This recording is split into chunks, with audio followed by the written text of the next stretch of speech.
विद्यार्थी मित्रों, मैं V D Singh from Vivekananda Vidyalaya आज आपको जीव विज्ञान कक्षा 11 के चैप्टर नंबर 13 उच्च पादपों में प्रकाश संश्लेषण के बारे में समझाऊंगा। उच्च पादपों में प्रकाश संश्लेषण मतलब कि जो नीम, पीपल, जामुन, बरगद इत्यादि बड़े बड़े पौधे हैं, टमाटर, नींबू आदि, इन सब में विस्तार में बताएंगे। बाकी के पौधों में भी थोड़ा सा बताएंगे, परंतु यहाँ उच्च कक्षा की बात की गई है तो उच्च पादपों में हम बताएंगे।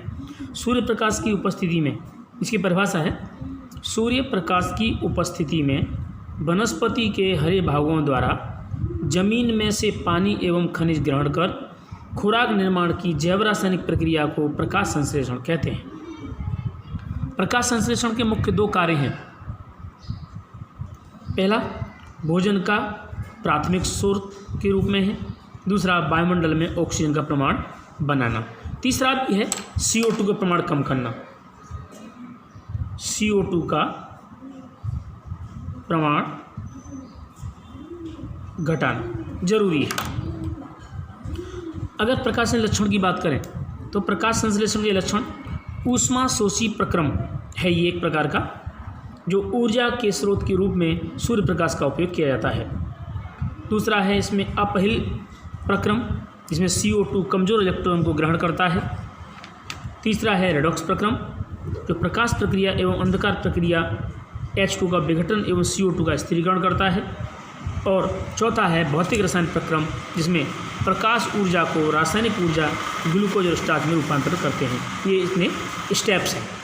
फर्स्ट स्टेप से लेकर के फोर्थ स्टेप तक क्रम से हम पूरा का पूरा पढ़ेंगे। अब यहाँ हम देखें कि हम क्या जानते हैं, हमको क्या पता है। हमको ये पता है विद्यार्थी मित्रों, एक बहुत ही इम्पोर्टेंट बात ये है कि आप लोग सोचते होंगे कि वनस्पतियाँ CO2 लेती हैं और O2 मुक्त करती हैं, लेकिन ऐसा नहीं है। अगर आप क्लास में आमने सामने होते तो मैं आपको ये प्रश्न पूछता कि क्या वनस्पतियाँ O2 लेती हैं या CO2 लेती हैं, तो आपका जवाब होता CO2 लेती हैं। लेकिन नहीं, वनस्पतियाँ श्वसन क्रिया के दरमियान O2 लेती हैं और प्रकाश संश्लेषण की क्रिया के दौरान CO2 लेती हैं। प्रकाश संश्लेषण की दर ज़्यादा होती है, इसलिए CO2 वातावरण में से ज़्यादा मात्रा में लेती हैं, और श्वसन दरमियान O2 लेती हैं, मात्रा कम होती है। इसीलिए फाइनली CO2 की मात्रा वातावरण में से कम होती है और O2 की मात्रा वातावरण में प्रकाश संश्लेषण के दौरान बढ़ती है। इसलिए हम ऐसा कह देते हैं। लेकिन अगर आप पढ़े लिखे विद्यार्थी हैं तो आपको पता होना चाहिए कि वनस्पतियाँ श्वसन दरमियान O2 लेती हैं और प्रकाश संश्लेषण में CO2 लेती हैं। प्रकाश संश्लेषण के समय CO2 लेते समय अपने ही द्वारा छोड़ी गई CO2 को भी ग्रहण करती हैं और वातावरण में प्राणियों के द्वारा ग्रहण की गई CO2 को भी ग्रहण करती हैं। इसका एक प्रयोग है, उसके प्रयोग के द्वारा बताएंगे आपको हम। प्रकाश संश्लेषण वनस्पति के हरे भागों में होता है, तने में नहीं होता, हरे भागों में। अगर तना हरा है तो होगा। प्रकाश संश्लेषण में CO2 तथा प्रकाश अत्यंत आवश्यक है। प्रकाश आवश्यक है यह जानने के लिए स्टार्च परीक्षण पर्ण के जिस पर्ण में भाग में प्रकाश ना मिले वहाँ स्टार्च निर्माण नहीं होगा। अतः पर्ण का आयोडीन परीक्षण करें तो पर्ण का वह भाग जामली हो जाएगा जहाँ प्रकाश नहीं मिला एवं स्टार्च नहीं बना। इसको एक प्रयोग द्वारा बताता हूँ मैं। विद्यार्थी मित्रों, हम यह प्रकाश के बारे में जान रहे हैं तो वनस्पति का एक पर्ण लें और वनस्पति का वो पर्ण लेकर अगर हम उसके आधे भाग पर प्रकाश पड़ने दें और आधे भाग पर प्रकाश ना पड़ने दें तो क्या होगा।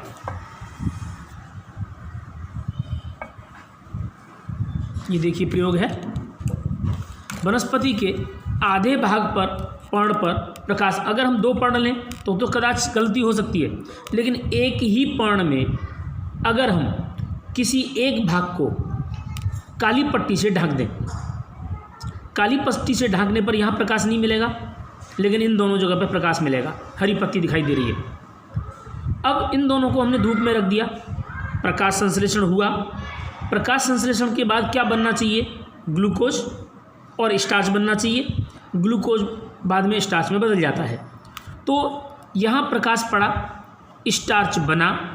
स्टार्च बनने के कारण अगर आप लोगों ने 10वीं क्लास में प्रैक्टिकल किया हो तो अगर स्टार्च के ऊपर आयोडीन की एक बूंद डालें तो वो पर्पल कलर में बदल जाती है।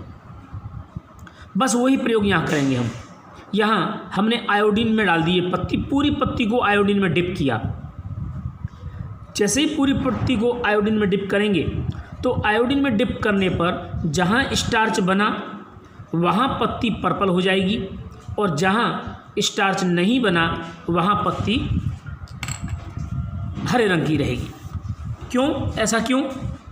क्योंकि ऐसा करने में यहाँ प्रकाश संश्लेषण की प्रक्रिया में जहाँ स्टार्च बना था वो आयोडीन टेस्ट देता है और पर्पल कलर दिखाई देता है।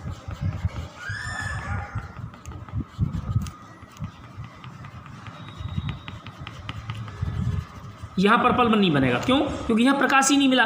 अगर प्रकाश नहीं मिला तो प्रकाश संश्लेषण नहीं हुआ, प्रकाश संश्लेषण नहीं हुआ तो यहाँ स्टार्च नहीं बना, स्टार्च नहीं बना तो यहाँ पर पर्पल कलर नहीं आएगा, परंतु यहाँ दोनों जगह आएगा।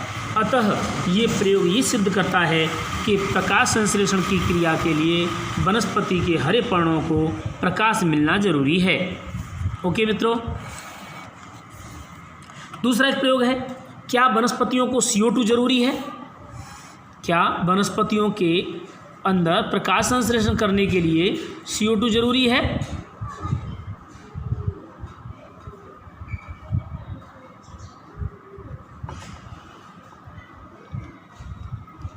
तो यहाँ देखें, एक वनस्पति के पर्ण को हमने प्रकाश तो दिया, देखिए यहाँ पर सनलाइट तो पड़ रही है पूरे पर्ण पर, लेकिन हमने वनस्पति के एक पर्ण के आधे भाग को एक बंद बोतल में डाल दिया। यहाँ पर ये ढक्कन लगा हुआ है और ढक्कन में यहाँ इसके अंदर ये ढक्कन में फिट कर दिया और पत्ती के आगे के भाग को हमने बोतल के अंदर डाल दिया। बोतल के अंदर ऐसा केमिकल डाल दिया जो यहाँ आई हुई CO2 को एब्जॉर्व कर लेता है, जैसे कि KOH से भीगी हुई रुई रख दें या KOH का विलेन डाल दें तो ये KOH जो है यहाँ जितनी भी CO2 होगी वो सारी CO2 को एब्जॉर्व कर लेगा, जिससे वनस्पति के पर्ण के इतने भाग को CO2 नहीं मिलेगा, इतने भाग को CO2 नहीं मिलेगा, प्रकाश तो मिलेगा। अतः CO2 न मिलने वाले भाग और मिलने वाले दोनों भागों को हमने आयोडीन का टेस्ट किया।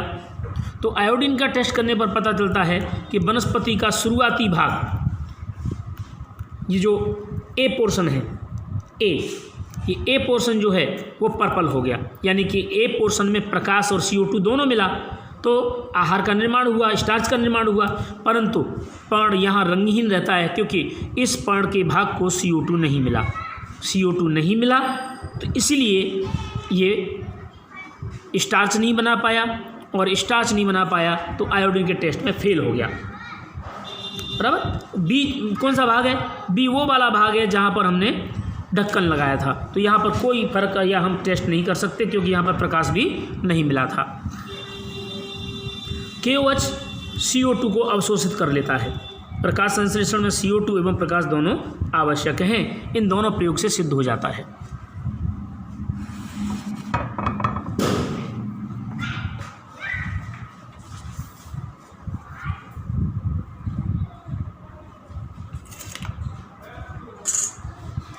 प्रकाश संश्लेषण में CO2 आवश्यक है। प्रयोग वनस्पति पर्ण के आधे भाग को कांच की बोतल में डाल करके रखते हैं और CO2 के KOH को शोषित कर लेता है, कारण CO2 प्राप्त नहीं होती। ये मैंने प्रयोग बता दिया है। आयोडीन का प्रयोग करने पर नीला पर्पल भाग नहीं आता, अतः सिद्ध होता है कि प्रकाश संश्लेषण में खुराक बनाने के लिए CO2 एक आवश्यक घटक है। यहाँ पर देखें तो father of plant physiology, plant physiology के पिता स्टीफन हेल्स थे जिन्होंने प्रकाश संश्लेषण की खोज की। ये नीट में क्वेश्चन पूछने आता, मैंने अमुक यहाँ पर नीट के पॉइंट्स नोट यूज़ किए हैं, नीट वालों को इसमें पढ़ाया था, इसके लिए उस नीट के पॉइंट थोड़े एक्स्ट्रा हैं। सबसे पहले बात करें तो जोसेफ प्रिस्टले, इन्होंने O2 की खोज की और इन्होंने ही बताया कि वनस्पतियों को O2 भी ज़रूरी है और CO2 भी ज़रूरी है, इसलिए उन्होंने कुछ प्रयोग किए। यहाँ पर देखिए प्रयोग किया, पुदीना का पौधा लगाया। इस पौधे को अगर हमने एक बेल जार के अंदर बंद कर दिया तो ये पौधा कुछ समय बाद डेड हो जाता है। अगर इसके साथ हम मोमबत्ती रख दें तो CO2 उसमें से मिलता रहेगा और पौधा सर्वाइव करेगा। एक चूहा लिया, उसको हमने इसमें डब्बे में बंद कर दिया, ये भी मृत हो जाता है क्योंकि इसको O2 नहीं मिला। अगर हम चूहा और पौधा दोनों को साथ में रख दें, चूहे और पौधे को दोनों को साथ में रख दें तो दोनों ही जीवित रहते हैं और मोमबत्ती भी जलती रहती है। अगर एक डब्बे के अंदर मोमबत्ती रख दें तो मोमबत्ती भी बुझ जाएगी, लेकिन हम तीनों को एक साथ रख दें तो तीनों ही सर्वाइव करेंगे क्योंकि मोमबत्ती CO2 देगी, O2 लेगी, वनस्पति O2 प्रदान करेगी, इधर चूहा भी O2 ग्रहण करेगा और CO2 देगा।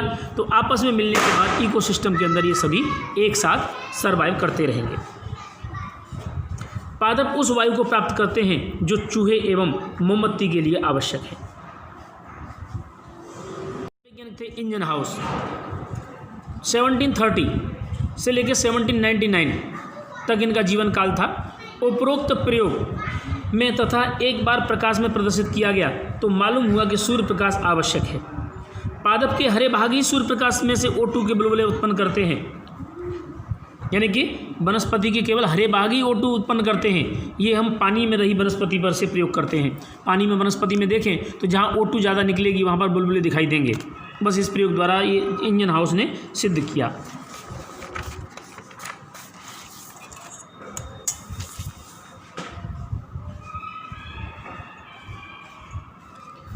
इससे निष्कर्ष निकाला कि पादप के केवल हरे भाग सूर्य प्रकाश की उपस्थिति में ऑक्सीजन मुक्त करते हैं।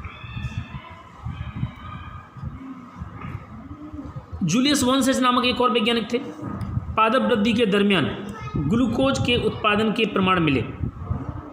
पादप जब वृद्धि करता है, प्रकाश संश्लेषण करता है तो ग्लूकोज के प्रमाण मिले। तो यह स्टार्च संग्रहित होता है। पहले ग्लूकोज बनेगा, फिर ग्लूकोज प्लस ग्लूकोज जोड़ते जाएंगे तो क्या बन जाएगा? स्टार्च।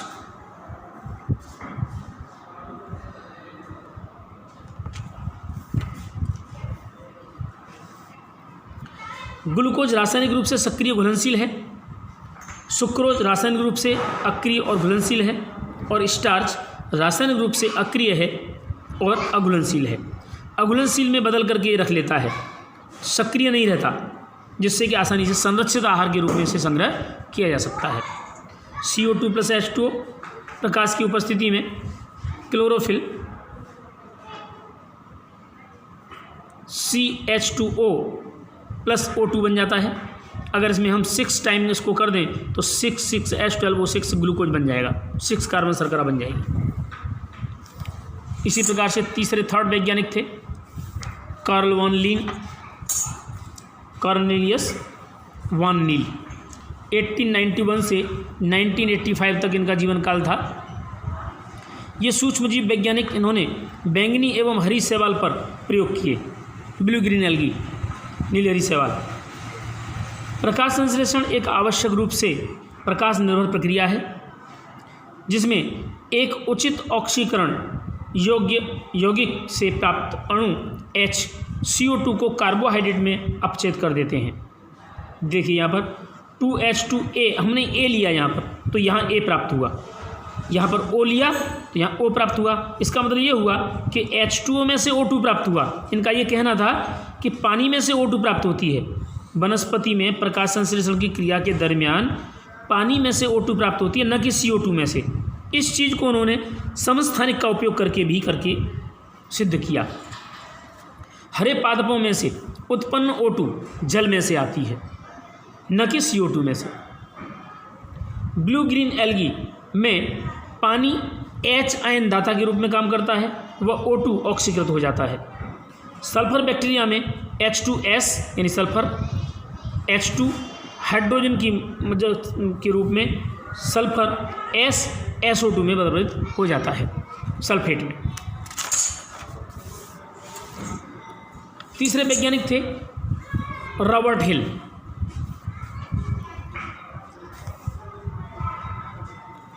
रॉबर्ट हिल नामक वैज्ञानिक प्रकाश अभिक्रिया का विस्तृत अध्ययन किया एवं जेड स्कीम दी। जेड स्कीम का बारे में बताएंगे, जेड स्कीम क्या होती है। इन्होंने स्टिलेरिया मीडिया नामक पौधे पर पत्तियों से हरित लवक को पृथक किया और CO2 की उपस्थिति में प्रयोग किया। Twice A plus H2O equal to sunlight के रूप में ट्वाइस AH2 प्लस O2 बनाया। ए यहाँ पर हाइड्रोजन ग्राही है जो NADPH plus twice H NADPH2 के रूप में। नंबर 2 पोटेशियम फेरोसाइनाइड के रूप में और बेंजोक्विन के रूप में फॉर्मेट DCPIP के रूप में प्राप्त होता है। ये DCPIP डाई हाइड्रोक्सीक्लोरोफिनॉल एंडोफिनॉल द्रव्य के रूप में होता है। यह एक ब्लू कलर का द्रव्य है, रंजक है, जो अपचयन होने पर रंगीन हो जाता है। अपचयन मतलब डाइजेस्ट होने पर रंगीन हो जाता है। समस्थानिक उपयोग द्वारा O2 उत्पत्ति का प्रमाण प्राप्त हुआ। इसे हम एक प्रयोग द्वारा और बताएंगे आगे, जो किस प्रकार से O2 में परिवर्तित हुआ। इसका सरल समीकरण यहाँ पर बनाया गया 6CO2। यहाँ पर समस्थानिक लिया 16, देखिए मैंने यहाँ कलर यूज़ किया है, यहाँ ग्रीन कलर CO2 में लिया है, तो CO2 वाला O यहाँ ग्लूकोज में आ गया, और यहाँ पर रेड कलर का O लिया है मैंने, ये समस्थानिक 18 नंबर का है, H2 में से O आया तो ये O2 में चला गया। इससे ये प्रमाणित हो रहा है कि जो ऑक्सीजन यहाँ बनी वो ऑक्सीजन पानी में से प्राप्त हुई, और जो कार्बोहाइड्रेट के अंदर O6 यहाँ बना है और H2 में यहाँ पर बना है, ये CO2 में से प्राप्त हुआ। इस प्रकार से ये प्रक्रिया सिद्ध करती है कि वनस्पतियों में सूर्य प्रकाश और CO2 आवश्यक है, तथा O2 जो उत्पन्न होता है वो श्वसन क्रिया दरमियान ग्रहण किया जाता है।